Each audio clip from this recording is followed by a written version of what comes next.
So I would like to thank all of our guests there and our participants who spoke at our event today. I would like to ask my INHEF colleagues who are on the call, we have about 10 minutes left, and I'm conscious that a lot of people are joining us probably during their lunch hour, sitting with their camera off and having their sandwiches. So I don't want to keep people past 2 p.m. as promised.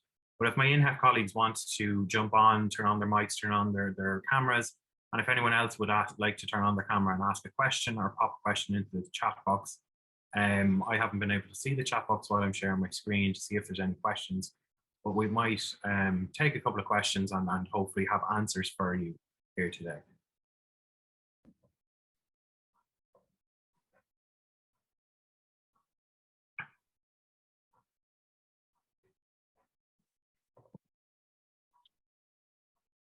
Do any of my INHEF colleagues, did they spot any questions in the chat box? Well, Des, just to say that all of the comments really have been around celebrating Kevin, Sive and Shannon's contributions today, and what fantastic representatives they are for students and the community of students with intellectual disabilities. You know, everybody is overjoyed really with their presence here today, and really it is, you know, that message of nothing about us without us. You know, we practice inclusivity, and I think you've demonstrated that today, so well done to everybody. Thanks for that, Sinead.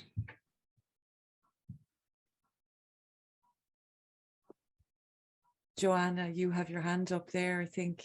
Yeah, thanks very much. And colleagues, really delighted to be able to join and to hear the voices from the students and the sector. And I think the last speaker there, Dara, I think it was pulled it together well, that it does seem like a really exciting time.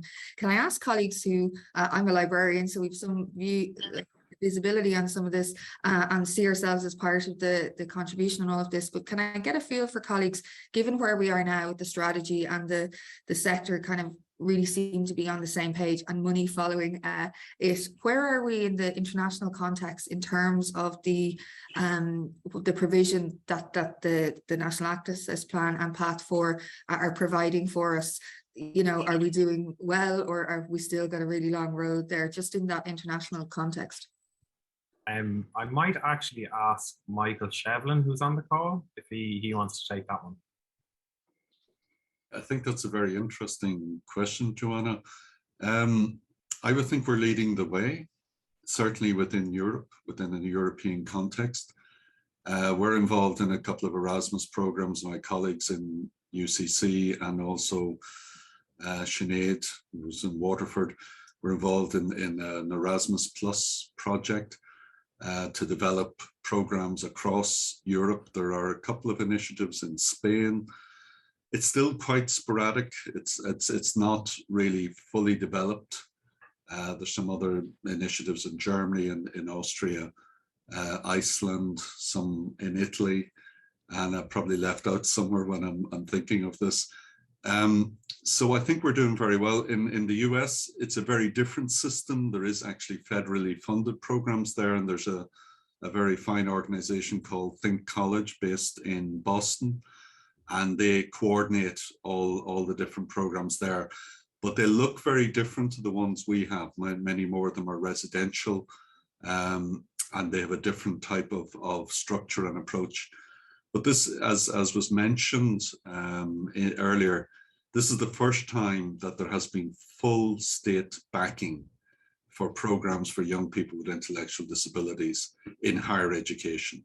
There have been some limited initiatives, but this is the first time that direct funding and direct planning and real ambition for these young people to move away from necessarily rehabilitative training, in inverted commas, but towards a real meaningful education that will lead into an independent life.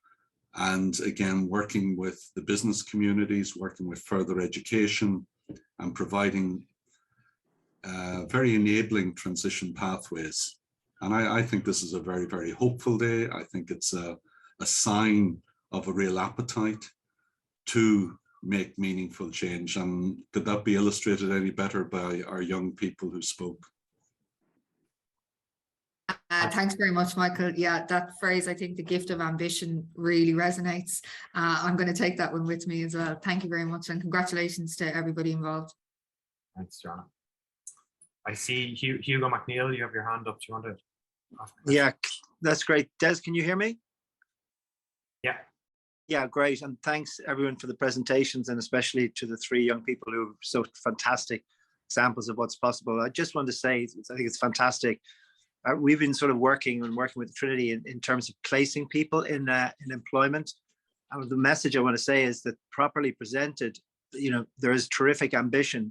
We've gone from 4 business partners who take our students and support us about 5 years ago to nearly 40.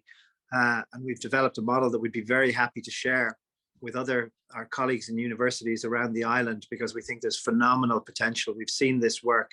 We've seen it have a transforming effect on our young students. We've seen a transforming effect on their families.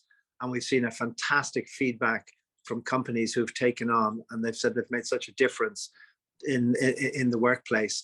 So I think this is really exciting. I think we're just scratching the surface in terms of what's possible. And, you know, we look forward, you know, to working with, you know, colleagues all across the island, you know, to really help drive on and to create many more examples like the fantastic examples that we've seen on of our young students today.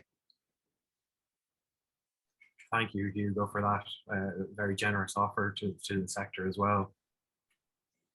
Is there any other comments or questions from anyone? There will be a recording of today as well, just to say if anyone needs to drop off dead on 2 p.m, that's no problem. We'll share the recordings and things with people. Sorry, Deirdre, did you want to come in there? Yeah, I suppose I just wanted to say, I think that the challenge now is, okay, the funding has now been provided, which is unbelievable. It's fantastic. I think the challenge now is to see what students themselves want and what different groups of students want and different groups of students need. And I think that it's really important that it's fantastic to hear from the students, but I think as we design new curriculum, as we work together, I think getting the students' voice at the front during the curriculum design process and all the rest of it, I think is essential. And I think for this particular forum, I'm just delighted to see there was over 70 people here today, which shows there is a commitment, which is just fantastic. Yeah, there was 109 people registered as well, which I was pleasantly surprised by as well. It shows the interest and it shows the ambition that people are starting to believe this is realistic. In our INHEF group, you know, we're often preaching to the converted. But today is real show of kind of community support and that wider sectoral support today as well. So thank you all for your time. And I think that's actually a good way to wrap up, because we're just hitting 2 p.m. now. But we are grateful that you gave up this hour and that you took the time to come and listen to these presentations and listen to the young people today. Thank you. And please do reach out to myself or any of my INHEF colleagues. We'd be delighted to engage with you and to provide any support that we can. Thank you all very much.